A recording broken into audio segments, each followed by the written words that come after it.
Hello everyone, welcome to this week's highlight video on circuits. Now to talk about circuits, we want to first talk about current, which is the amount of charge that kind of passes through a wire every second. So if you were to have an imaginary little cross-sectional area here and count how many charges in coulombs pass through every second, that would tell you your current. Now current is measured in amperes, which is capital A, shorthand known as amps. So 1 amp is equal to 1 coulomb of charge that passes through it every second. So we can have an equation for this. I equals delta Q over delta T, where I is the current. Delta Q is the amount of charge in coulomb that passes through this area every second, well, over a certain period of time. So this is the time it took for this charge to pass through. So for example, let's say we have 23 coulombs of charge that pass through a light bulb every 15 seconds. So how much current is going through this? Well, we have I equals Q over T. We have 23 coulombs of charge pass through every 15 seconds. So we can divide those two and we end up at 1.53 amps of current through the light bulb. There's another way to calculate current, and that is with looking at the object that the current is passing through. So there are a couple other properties of this object. For instance, there is the voltage before this resistor, the voltage after the resistor, and the resistance of the resistor. Now, this resistor is a very simple object. This is how they used to make them. They used to mix clay and some iron powder together in different percentages to make different types of resistance, and I'll talk about how we're going to calculate that later. But this brings us to Ohm's law, where I, the current through the resistor, is equal to the change in voltage across the resistor divided by the resistance. Now, in your textbook, and what I'm going to be using as well, as opposed to writing delta V everywhere, we're just going to use V. So the equation is I equals V divided by R. Now, when you see this V here, I want you to think delta V. I want you to think final voltage minus initial voltage because it's the voltage from one side to the other. But we're just going to write V. Now, we can write this multiplied by R to both sides to make the equation a little simpler. So V equals IR. This is the change in voltage across the circuit element. Now, circuit element, that could be anything from this resistor to a TV to your phone to a computer, anything really. Equals to I, which is the current, multiplied by the resistance of the object. Now, resistance has a little bit of a unique unit. It is measured in ohms, which is the Greek symbol omega. It's actually the capital omega. And so it's called ohms when used with resistance. So let's look at a problem. How much current is drawn by a flashlight when the light bulb has a resistance of 100 ohms and the battery supply voltage of 6 volts? So we can start with Ohm's law, V equals IR. Now I want to know what the current is, so I can just divide R to both sides. And then I can plug in my values. V is 6 volts, R is 100 ohms. I divide those two and I end up at 0.06 amps for the current through this battery. Another way to determine the resistance of an object is to look at the physical size and dimension and material that the object's made of. So here I have this resistor, which is just this cylindrical shape. It has a length L, it has an area A, and it has a new term called resistivity, which is the Greek symbol rho. Now, resistivity, this is just a property that describes how easily electrons can move through the material, and there's a different value depending on whether it's copper, wood, plastic, whatever you're looking at. The equation for this is R equals rho L over A, where R is the resistance of the resistor. This is what we want to find most of the time. Rho is the resistivity of the material. L is the length of the resistor, and A is the cross-sectional area of the resistor. Now, the resistivity of the material, there's a bunch of tables that you can look at. So here I have for silver, copper, gold, and so on. And here's the resistivity. So I'll either give you the resistivity for the problem, or I'll have you calculate and solve for it. So let's put this into practice. Here I have this large spool of wire, and I want to determine its resistance. So let's say I connect both sides to a battery, and this battery is going to apply 0.3 volts. At the same time, I'm going to measure the current through the wire, and the current is 3.5 amps. What's the resistance of the entire wire going to be? Well, I can use Ohm's law, V equals IR, and so voltage is 0.3 volts. I is 3.5 amps times R, so I can divide 3.5 to both sides, and I arrive at a resistance of 0.086 ohms. This is exactly how a multimeter calculates resistance if you've ever used one. They look like this. They take two leads, they put on either side of the object you're interested in. It applies a voltage, measures the current, and does this calculation to determine what the resistance is going to be.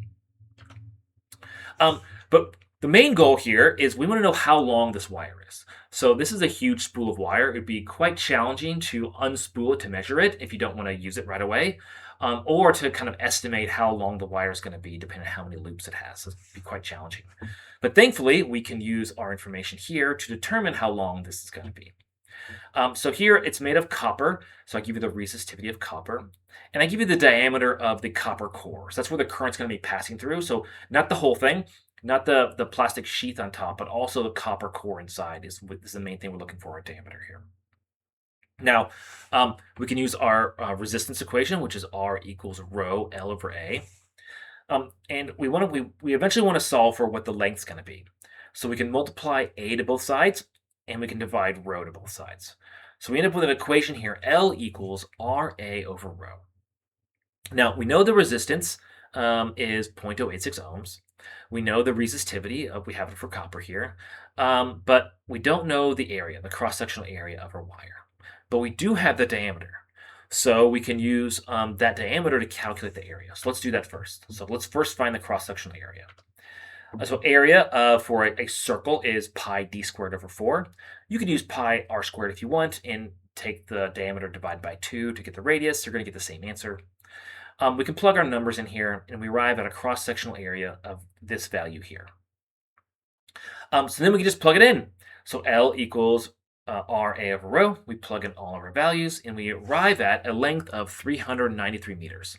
Very nice way to calculate how long a big spool of wire is going to be when you don't want to have to unroll it or estimate it. All right, reminder, power, this is the energy transferred per unit time. So we did this before, but now we're going to apply it to electrical power. So for electrical power, P is equal to the current times the voltage. And again, the units of power is watts, which is joules per second. Now, there's a couple other equations we can do here because Ohm's law is V equals IR. So if I plug IR here for V, I arrive at power equals I squared R. Or I could do, for Ohm's law, I equals V over R. I can plug that in for I, and I arrive at power equals V squared over R. So really this gives us 3 equations for power, which are all pretty much the same. We just use Ohm's law to kind of substitute things in. All right, let's do an example. Here I have a 60 watt light bulb that has 120 volts when it's plugged in. You can see that here on the end. How much current is going through the bulb? Well, with our 3 equations, we notice that we're not given any information about the resistance of the light bulb. So let's use this top one, so we don't have to use the resistance. Power equals IV. So we can plug in power, which is 60 watts, voltage, which is 120 volts, and we divide that over, and we get a current of 0.5 amps that's passing through this light bulb. Energy cost. So every month you get a bill in the mail telling you how much you have to pay for the energy you used, and this is the calculation that will allow us to predict or determine how much that cost is going to be. So C equals PTR, where C, this is just the energy cost. This is how much you're going to have to pay. Power, this is the power that's being used. Now, this is in kilowatts, okay? So everything else has been just in watts. This is in kilowatts. T here, this is the time in hours. And R here is the price rate of energy in dollars per kilowatt hour. Now, the reason that this equation is power in kilowatts and time in hours is because the electrical company is going to give you a rate in this terms, dollars per kilowatt hour. We can convert this to dollars per watt second and then do this as second in watts, but this is much easier to use. You don't have to do any conversion. You can just use it in this form, okay? So pay close attention, especially this one. This is time in hours, okay? So let's solve this. Let's say we have a 60 watt light bulb, which is a very typical light bulb. It's plugged into a standard 120 volt outlet. How much does it cost per 31-day month to leave the light turned on? So let's say that the electrical company is charging a rate of 18 cents per kilowatt hour. Well, the first thing we need to do is be sure that we're in the right units. So we want to convert power into kilowatts. So 60 watts into kilowatts is 0.06 kilowatts because there's 1,000 watts in 1 kilowatt. And the time needs to be an hour, so 31 days times 24 hours gives us 744 hours. Now we can plug it into our cost equation, C equals PTR, and we plug in our values for power, time, and rate, and we arrive at $8 per month to keep that light turned on. All right, this is the equation slide. We did lots of equations here, so go ahead and take a look at this. Let's go ahead and get started. I hope this helps.